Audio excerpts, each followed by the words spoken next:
চলে গেছে। এইরকম জুমলাবাজি সরকারকে আমরা এই ত্রিপুরা রাজ্য থেকে ছড়িয়ে দেব, এটাই আমাদের দাবি। জুমলাবাজি সরকার আমরা চাই না। এই জুমলাবাজি সরকার আমরা এই ত্রিপুরা রাজ্যে গঠন হতে দেব না। কারণ আমরা দেখেছি বিগত দিনে শুধু ত্রিপুরা মথার সঙ্গে জুট হচ্ছে। বিভিন্ন নিউজ পেপারে, বিভিন্ন সাংবাদিক পত্র পত্রিকার মধ্যে আমরা দেখছি যে ত্রিপুরা মথার সঙ্গে কংগ্রেস জুট হচ্ছে, ত্রিপুরা মথার সঙ্গে বিজেপি জুট হচ্ছে। আমি বলতে চাই আমরা একাই 100, আমরা জিতিয়ে দেখাবো। সারা ত্রিপুরা রাজ্যকে আমরা দেখিয়ে দেব যে ত্রিপুরা মথা একলাই সে এবং একলাই 100। আমি জানাতে চাই আজকে এই সাফরনের যত বাঙালি ভাই বোনরা এবং ত্রিপুরা ছাড়া আমার আওয়াজ শুনছেন, তারা আজকে থেকে মন পরিবর্তন করে ত্রিপুরা মথায় ভোট দেবেন, এটাই আমার বিশ্বাস।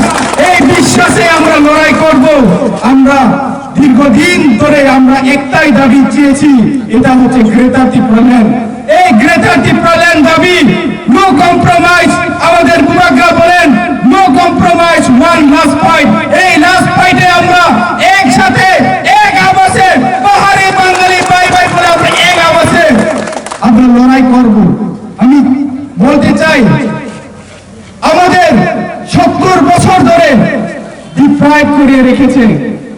70 বছর ধরে আমাদের এডিসি এলাকাগুলির মধ্যে আপনারা দেখবেন আমাদের এডিসি এলাকাগুলির মধ্যে স্কুল নেই, জলের ব্যবস্থা নেই, ঠিক মতো রাস্তা নেই। এত বছর ধরে আমাদেরকে এইভাবে ঠকিয়ে রেখেছেন।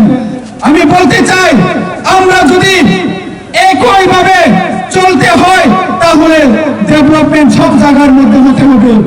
এই উদ্দেশ্যে আমরা লড়াই করছি।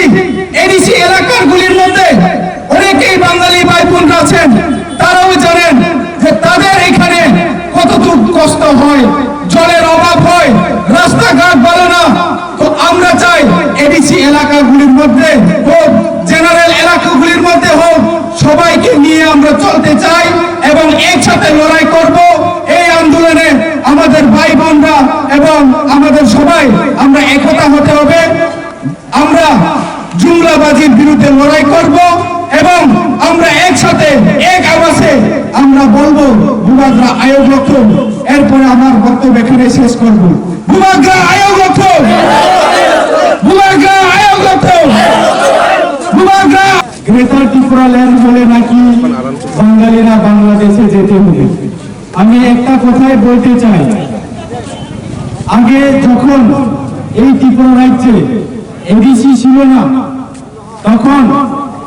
যখন এডিসি বানানো হয়েছে তখন কি বাঙালিরা বাংলাদেশে যেতে হয়েছে? হয়নি। তো এখনো আমরা শুধু আপগ্রেড করতে চেয়েছি যে ত্রিপুরা এবং ওয়ানসার মধ্যে যারা আমরা দীর্ঘদিনে বঞ্চিত, আমাদের পাহাড়ি এলাকাগুলির মধ্যে যেগুলি বঞ্চিত, তাদেরকে আরো সুযোগ সুবিধা করে দেওয়ার জন্যই আজকে ত্রিপুরা মথা, এই ত্রিপুরা মথা লড়াই করছে। আমাদের জনজাতি, আমাদের ত্রিপুরা এবং যারা এডিসি এলাকাগুলির মধ্যে যারা বাঙালি ভাই বোনরা আছে, তাদেরকে সুযোগ সুবিধা করিয়ে দেওয়ার জন্যই আজকে আমাদের আন্দোলন। এবং আমরা চাইছি এই দাবি আমাদের ন্যায্য দাবি। আজকে আমরা যদি গ্রেটার ত্রিপুরা ল্যান্ড পাই, কোনো বাঙালি বিরুদ্ধে নয়। আজকে যদি আমাদের মহারাজা সবার জন্য সমান অধিকার দিতে চায়, আমি বলবো যখন এই ত্রিপুরা রাজ্যের মধ্যে বাঙালিরা বাংলাদেশ থেকে এসেছেন বিভিন্ন দাঙ্গার কারণে, তখন আমাদের মহারাজা এই বাঙালিদেরকে আজকে স্থান দিয়েছেন।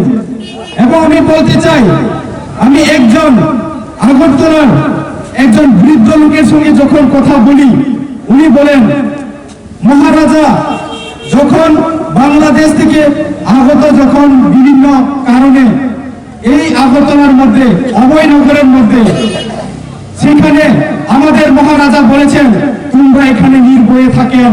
যখন বলেছে তখন ওদের নামও অভয়নগর হয়েছে।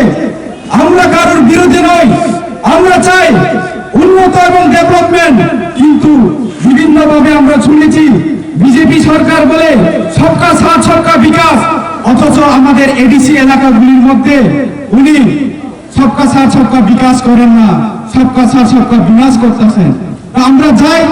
আমরা চাই যাতে আমাদের ত্রিপুরা এবং যারা বাঙালি ভাই বোনরা আমরা এটার বিরুদ্ধে লড়াই করতে হবে, আমরা একতা থাকতে হবে, আমাদেরকে বাঁচতে দিতে হবে।